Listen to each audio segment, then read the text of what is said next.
tá por cima da água fria ali, né, mano? Tá bem aí.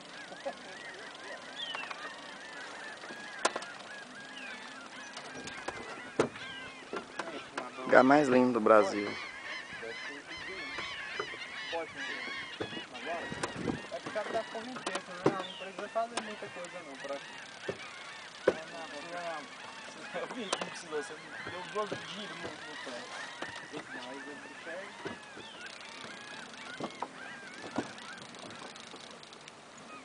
Tá aqui já? Tá. Oh, já parou.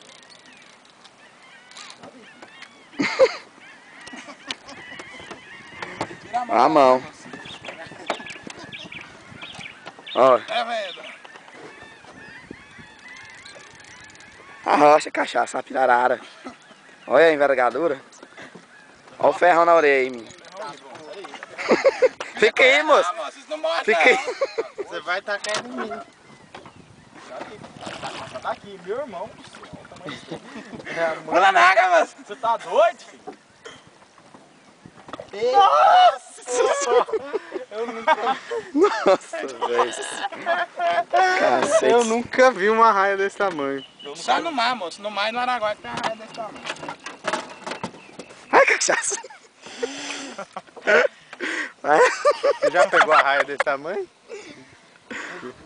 Cachaça, bota na alavanca e a rocha, moço. Olha. Vocês queriam que eu puxasse lá. Ah, cachaça, vai, caceteiro. Olha o tamanho dessa raia. Caralho, velho.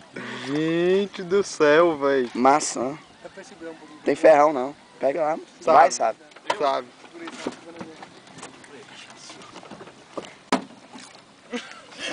Sabe? Vai, pescador de bosta. Baixa agora, recolhendo agora, vai. Isso não é nem um texto da coisa que o bicho coloca. Você tá brincando?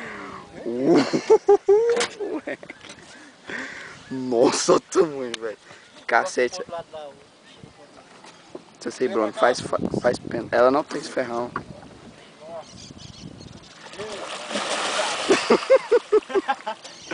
Jesus. Isso é a maçã. Nossa. Pera aí, menino. Levar fazer um tapete lá pra sala lá de casa. Rapaz.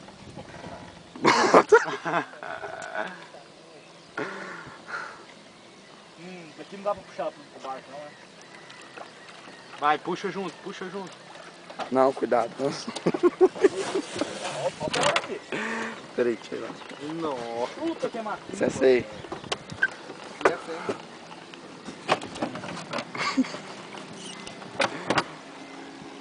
Maior raia de água doce registrada. Engoliu?